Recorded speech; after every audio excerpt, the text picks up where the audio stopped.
Last week, we learned that belief in God doesn't automatically result in knowing God in an intimate relationship. We talked about 4 different levels of knowing, and believing in God doesn't just get us there. We have to seek the relationship of intimacy with God because God is seeking us to enter that relationship.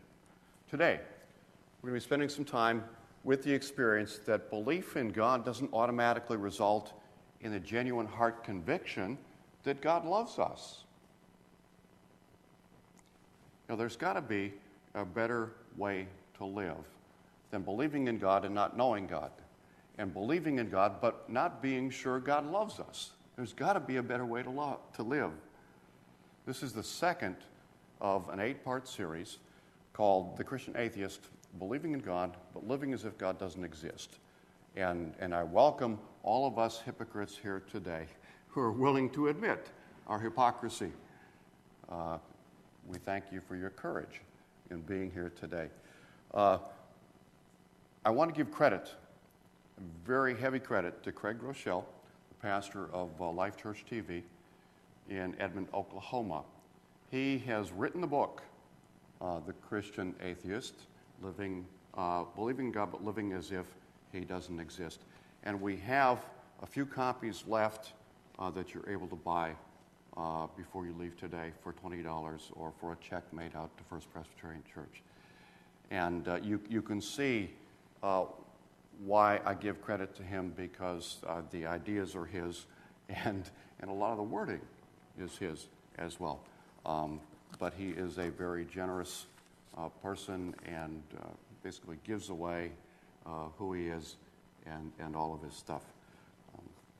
So let's look at believing in God but not being sure that God really loves us.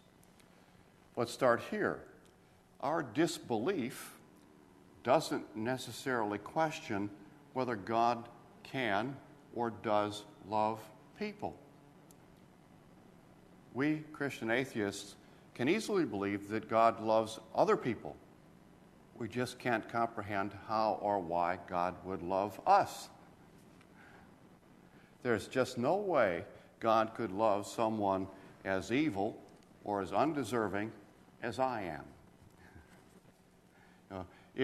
If we believe in God but aren't sure God really loves us, there are 2 obstacles we have to overcome to be certain of God's love in our lives. So we're going to look at those 2. The first one is our sense of guilt and shame. Perhaps there's something in your past that gets in the way of being sure that God loves you. A friend and I were in my home church in the kitchen one afternoon during the summer. It was vacation Bible school week. All the cups were laid out on trays for the Kool-Aid for the next day for all the participants in Bible school. My friend and I were old enough to know better, but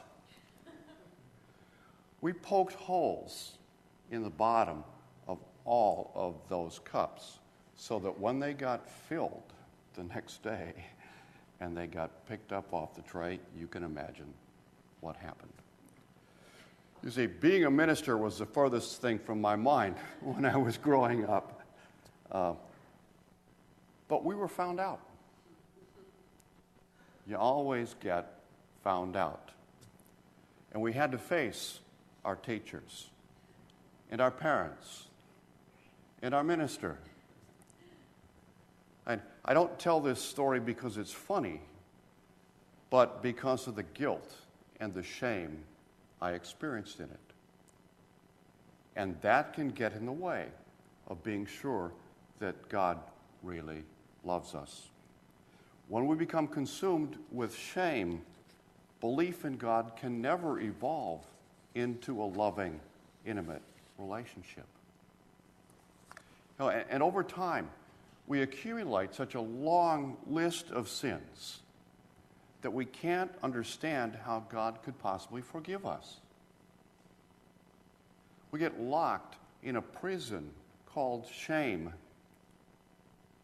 Many Christian atheists hate their past and themselves in equal measure, and there seems to be no way to escape from that prison.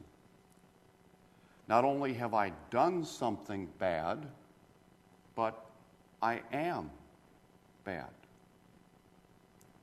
There's a pattern of shame. First, we experience the initial painful event, the being found out. Second, we believe the lie that our pain and failure is who we are, not just something we've done or had done to us, and we experience the shame. And finally, our feelings of shame trap us into thinking that we can never recover, that in fact we don't even deserve to recover. When our past pain becomes our present identity, the shame cycle has claimed another victim, has trapped another person in that prison. It's like a person who repeatedly picks at a scab. Many hurt people live a life of unhealed pain. And when we let shame control our actions, we can't know God because we can't live our lives for God. Christian atheists live as if God doesn't exist because in our cycle of shame, it doesn't seem as if God does exist. I haven't forgotten our scripture for today.